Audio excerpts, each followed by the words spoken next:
feel confident that now I have voted A and that's fine. The system has registered your answer, so there's no chance of anything going wrong here. When you have answered all the questions, I noticed that some of you saw this, the interface changed slightly. You got this bar at the top which says ready to submit. This is the part where the students submit their answers. They finalize their answers. Because when you have submitted your answer, there is no turning back. That's final. That's when you have, it's like handing in your paper. Hand in your paper, hand in your results in. So when you click, when you have answered all of them, it will appear. You can tap it, and then you will get first a summary page. This is a summary of the options that you selected, because then it's important that the students check that they tapped the right option, obviously. Right? When you have checked and you see that yes, this is what I wanted to answer, you tap again at a link called Submit Results, which will bring you to this page here. This is where the student have to confirm that yes, I want to submit, and I realize that when I have, there's no turning back. So what you have to do, the last step is you have to tap your finger inside this box and type the word yes. Alright? Type the word yes. And when you have, you will get a page looking like this. The submit was successful, and then there is a button which says continue with SRS, which we'll look into that afterwards. Let's just go back to the teacher interface and see how many of you have actually submitted your results. The green check mark means that the answers have been submitted. Right, so now we're just waiting for a couple of students here and here and here. Which one? Looks like 18 and student number 1 and student number 15. 15? Is that you? It's me, I just submit. Oh, yeah. This interface takes a few seconds to open. So no problem. In the middle, just like this. Type yes. Ah, yes. Yes.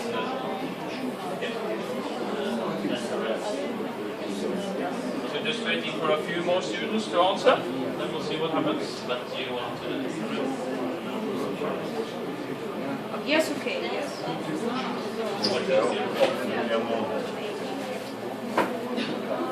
So, was there a question in the back there? Or was there a question or something was not clear? The text is very small, maybe. Yes, right. Yes, sure. You can just come at the front here if it's difficult to see.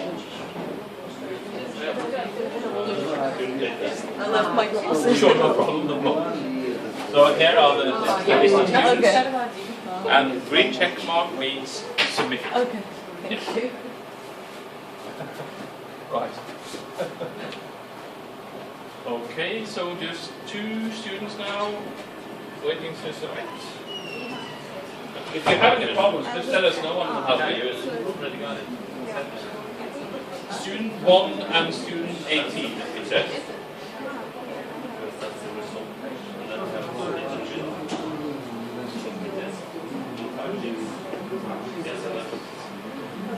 yes. Submit. Yes. And then type this.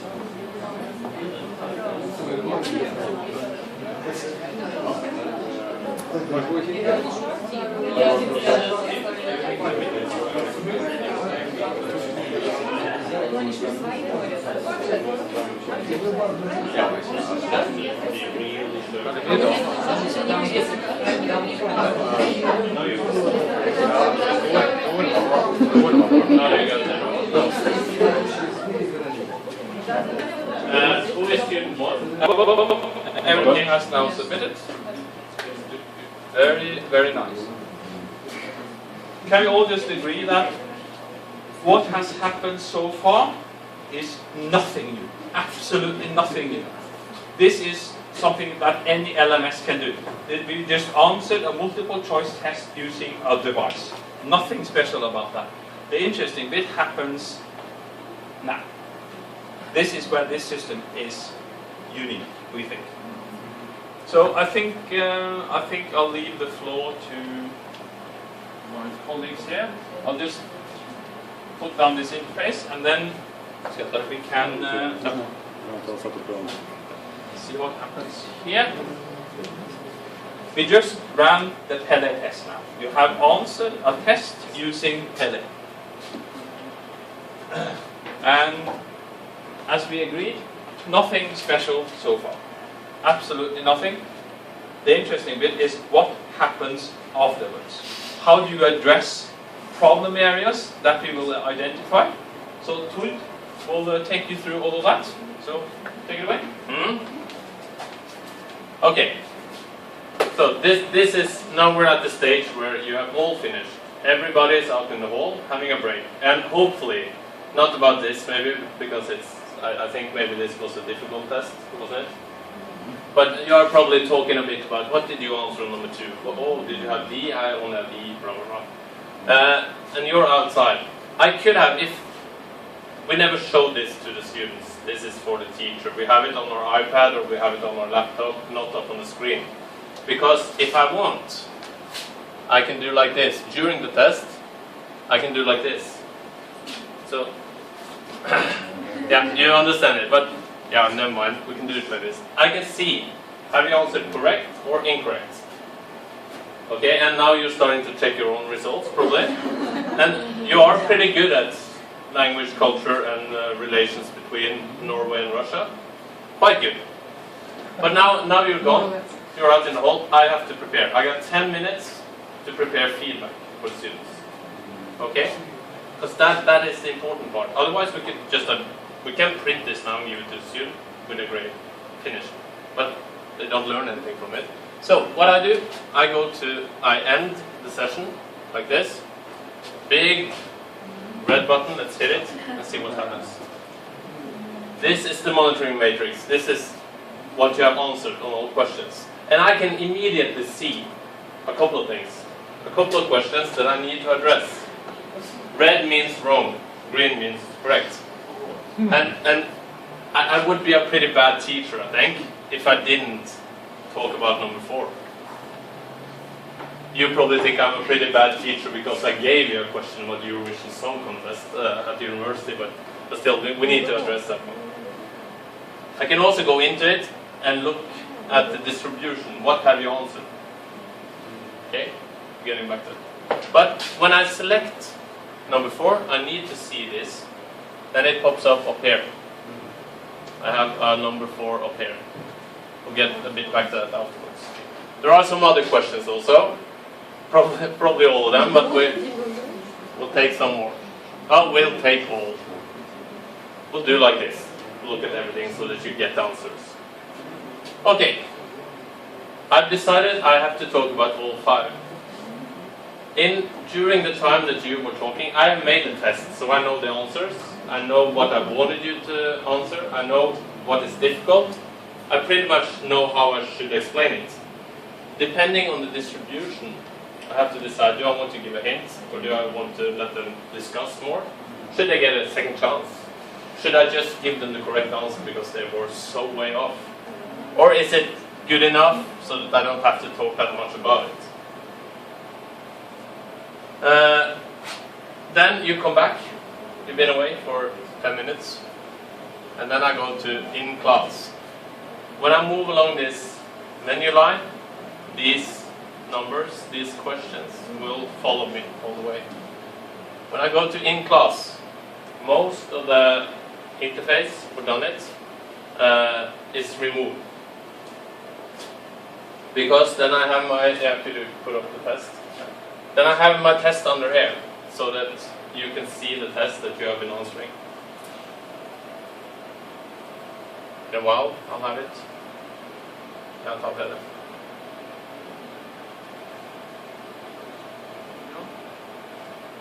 Yeah. Thank you. So now I have the test underneath. I can move it. if I want. But we're going to look at question number 1 first. And question number 1 was neither Russia nor Norway is members of the European Union.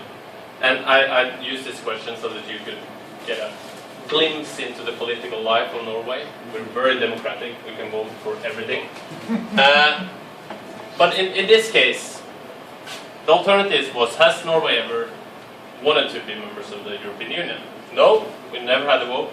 Yes, we had 1 time. Yes, we had 2 times, or we had 3 votes to become members of the European Union. And I would pull up the question, and when you came back, I would have said to you, oh, you weren't quite sure about this question. These are the percentages. Only 30% of you had it correct. And almost 70% of you had it incorrect. In my head, what I would have done is that I would have said, okay, look at it this way. You'll get to discuss this. And I would like you to discuss, but I'm going to give you some help. Because Norway is on the outskirts of the rest of the continental Europe. And Norway has always been extremely ambivalent towards European memberships. But we have been interested. So, what I would like you to do is, considering that hint, which is not a very good hint, I would like you to discuss a bit with your neighbors. I'll give you 45 seconds. And then you'll get a second chance to vote. Okay, so I'll give you 45 seconds. Discuss with your neighbor, and then we'll open the vote again.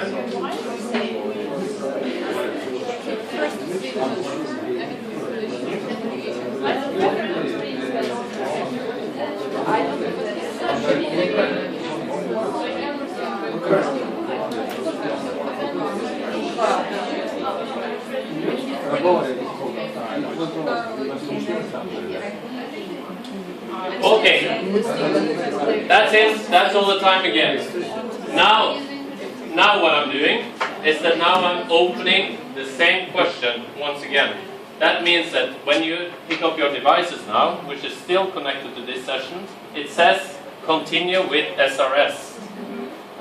If you hit continue with SRS, you will get 4 alternatives, A, B, C, D.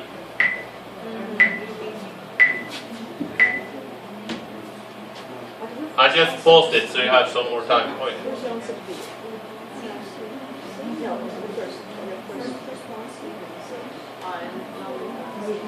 And now you vote again on the question that you think, okay? And I can, while you are voting, I can see that there are 19 people participating in this session. And I can see that so far 11 out of the 19 has answered. That means that 8 of you still haven't answered A, B, or C. So I would like you to do that. Now it's 13. And now I'm counting down to give you some pressure.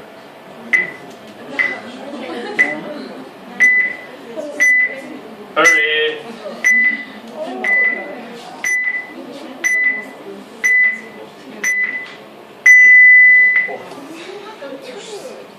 Okay, I only got 13. But the point is, let's see what happened. If we look at number 1, what you answered. You can still remember it, the percentage. No, this is the first vote. Here. But now I would have shown you what did you vote actually. Most of you, or many of you said no. Most of you said that yes, you have voted 1 time. And some yes, twice. None had 3 times. So, I got this symbol up here. It says SRS 1. That means this is the first SRS vote on the first question. If I wanted to run it again, I would have gotten SRS 2 1. 3 times SRS 3. I could have run it, I don't know, how many times you can run it? 45? 50? Enough. Until you get it correct. No, but I can switch to that one. And then I have it here. I can look at it, and let's see how many got it correct. Ah. The five that didn't, the five of you that didn't answer, that's the gray area here. So at least the five that didn't answer, they had it wrong the first time probably. But it's still a big diversion. We're not going to spend more time on that question. I'm just going to give you the answer now. And the correct answer is B. No, sorry, C. See? C. Oh my god. Yes, quite. And the funny thing about Norway is that we had a vote for seeking membership in the European Union in 1972.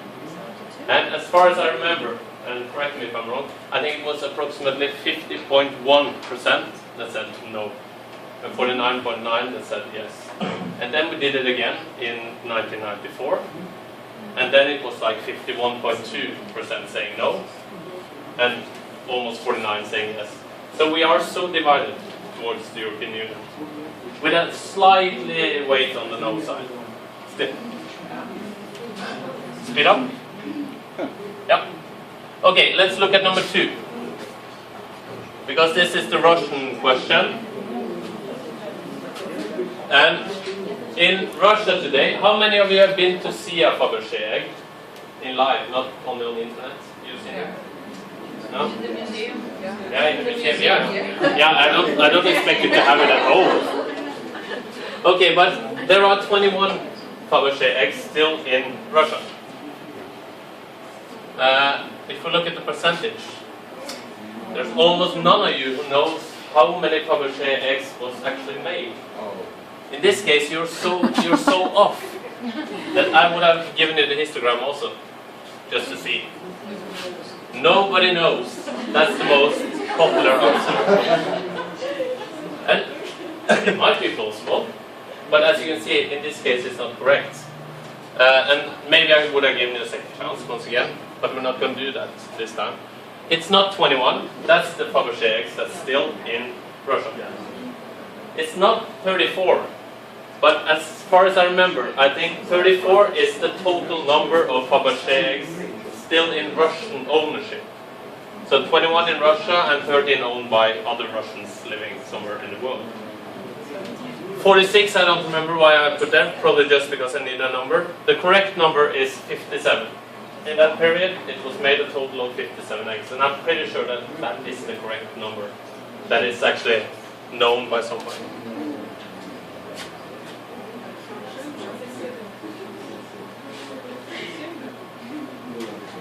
Then we go to number 3.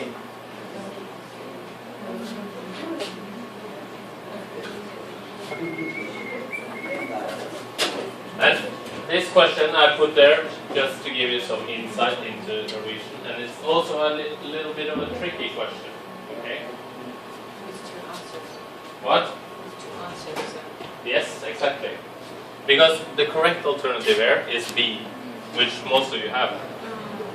But the tricky thing is that it's not written like that.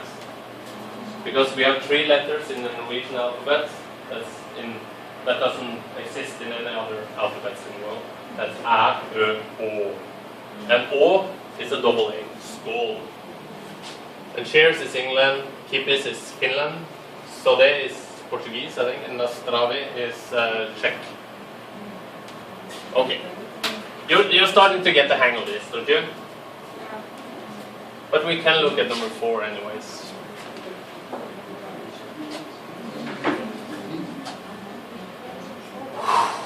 Oh. Yeah, I just looked at But this is quite weird, isn't it?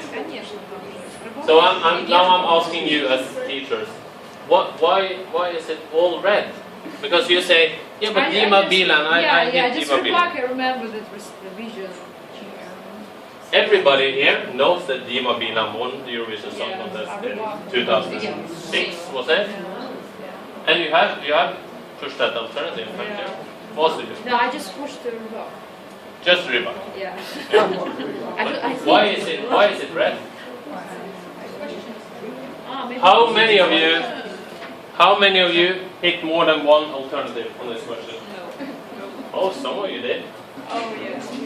And that is the trick. Yeah. It does say it on your iPod. It says multiple alternatives Yeah. possible. And that's why this is a bit misleading. Okay? And I would have given you the hints. You can hit more than one. Something you couldn't have done in an LMS, like it's learning that we're using. If you have 4 possible answers and you only hit one, you will get -2 points. But here we can correct it. We can say, you forgot that it's possible to answer more than one alternative. Because everybody knows that Alexander Rybak, he won in 2009. And Dima Bilan won in 2006 from Russia. And Secret Garden from Norway won in 1994 with Nocturne. Singing Nocturne or not singing. They only have 24 words in it. But and who is Emily de Forest? This year's winner. Finally a Eurovision fan. And Dina Garipova, has she ever won? No. She was number 6 this year. The place, no, number 5. The place after Norway. Okay. Yeah, but you're getting the hang of it, and you're going to create your own tests afterwards, okay? But first, I think, Abden, could you show them how we put it up in the system? Yeah. Yes? Then Abden will show you how you can do it, and you can sit and follow on your own computer, I guess. So we need to use our computer and to log into the system. And Knut, we need the other code.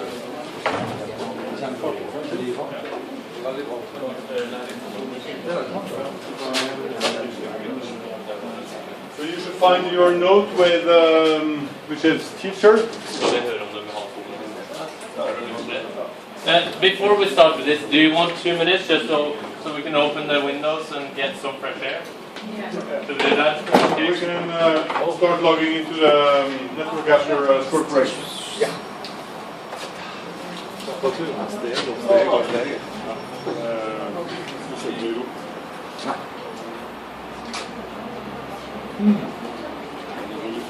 See you.